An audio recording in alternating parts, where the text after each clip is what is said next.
الحمد لله الحنان المنان الذي خلق الإنسان وعلمه البيان والصلاة والسلام على رسوله سيد الإنس والجان وعلى آله وأصحابه ذوي الخير والإحسان أما بعد فأعوذ بالله من الشيطان الرجيم بسم الله الرحمن الرحيم سبحان الذي أسرى بعبده ليلا من المسجد الحرام إلى المسجد الأقصى الذي باركنا حوله لنريه من آياتنا إنه هو السميع البصير صدق الله مولانا العظيم. بارگاہ رسالت معاب صلی اللہ علیہ وسلم میں درود پاک کا ہدیہ پیش کریں. اللہم صلی علی سیدنا و مولانا محمد معدن الجود والکرم وآلہ واصحابہ الکرام وابنہ الکریم وبارک وسلم صلاة دائمة سرمدا ابدا. عرش پہ تازہ چھیڑ چھاڑ، فرش پہ طرفہ دھوم دھام، کان جدھر لگائیے تیری ہی داستان ہے. عزیزان گرامی وقار، آج کی یہ پاکیزہ محفل نبی رحمت شفیع امت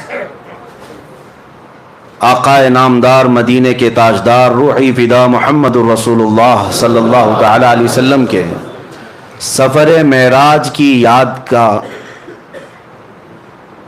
حسین موقع اپنی زندگیوں میں اس کے انوار و تجلیات لوٹنے کا اور اپنی نسلوں تک اس عقیدے کو منتقل کرنے کا آج حسین موقع ہے. یہ رات شب معراج کے نام سے پوری دنیا میں پہچانی جاتی ہے. آج یہ کھچا کھچ بھرا ہوا مجمع جو مصطفیٰ کریم صلی اللہ علیہ وسلم کے سفر معراج کو سننے آیا ہے اور اپنی زندگی میں پہلی بار نہیں سن رہے ہیں، ہر سال سنتے ہیں. ابھی نعت گو شاعر نے آپ سے یہ کہا کہ مجھے دیکھنے یہ لوگ آئے ہیں. نہیں میرے عزیزو، حقیقت میں یہاں پر میرے مصطفیٰ کو سننے کے لیے آئے ہیں. اور ایک حقیقت میں آپ کو بتا دوں، معراج کی محفل میں آنے کا ایک عظیم مقصد سب کا یہ ہے کہ دل میں جو ہے وہ چہرے پر عیاں ہوتا ہے. آج جو ہے منافق بھی پہچانا جاتا ہے اور مومن بھی پہچانا جاتا ہے. ہم معراج کی محفل میں آتے ہیں یہ بتانے کے لیے کہ ابو جہل والے ہیں یا ابو بکر صدیق والے ہیں. وہ اندھیریاں، وہ سناٹے، وہ ویرانیاں کہیں اور ہوں گی، لیکن سنیوں کی مسجد میں اجالے ہی اجالے. اس لیے کہ ہم رسول اللہ کے، جنت رسول اللہ کی، اور نور والے رسول ہیں تو محفلیں بھی نور ہی نور ہے. الحمدللہ میں سب سے پہلے آپ کو مبارکبادی پیش کرتا ہوں کہ اللہ تبارک و تعالیٰ نے تمہیں اجالوں میں رکھا اور قبر میں بھی اللہ میرے مصطفیٰ کا اجالا نصیب فرمائے.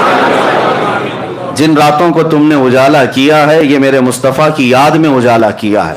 ہاں، لوگوں کو آج ہزار اعتراضات ہونے دو، معراج کہاں سے ثابت ہے، معراج کی شب میں مسجدوں کو لائٹنگ کیوں کیا جاتا ہے، کیوں قمقمے لگائے جاتے ہیں، کیوں سجایا جاتا ہے، یہ سب اعتراضات چھوڑو. یہ ایمان و نفاق کی بات ہے، ایمان و نفاق کی بات ہے. میں تو یہی بات جانتا ہوں کہ تمہیں تمہارے چور بیٹوں کے برتھڈے پر سجانے میں کوئی اعتراض نہیں ہوتا، تمہارے ناجائز ہیپی اینیورسری میں سجانے کو کوئی اعتراض نہیں ہوتا، اور ہمیں کائنات کے دولہا کے آنے پر سجانے میں یہ اللہ تعالیٰ کی عطائیں اپنے اپنے نصیب کی بات ہے. تمہیں چوروں کی خوشیاں مبارک، ہمیں رسول پاک کی معراج مبارک.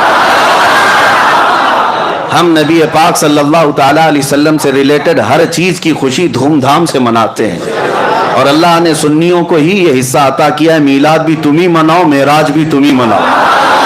ہاں، نبی پاک صلی اللہ تعالیٰ علیہ وسلم سے ریلیٹڈ ہر چیز تمہیں وراثت میں دی گئی ہے. ہاں، جن کا حصہ نہیں ہے، جن کا نصیبہ نہیں ہے، مولا نے انہیں دنیا میں بھی محروم رکھا ہے، اور انشاءاللہ قیامت میں دیکھنا ہے. عرش حق ہے مسند رفعت رسول اللہ کی، دیکھنی ہے حشر میں عزت رسول اللہ کی، دیکھنی ہے حشر میں عزت رسول اللہ کی. حقیقت میں آپ کو بتاؤں، معراج کا واقعہ سنتے آتے ہیں ہم بچپن سے، اور پھر ہم اس کو دہراتے بھی ہیں، اس لیے کہ بچے جوان ہو رہے ہیں، جوان بوڑھے ہوتے جا رہے ہیں، اور حالات ایسے کہ روز روز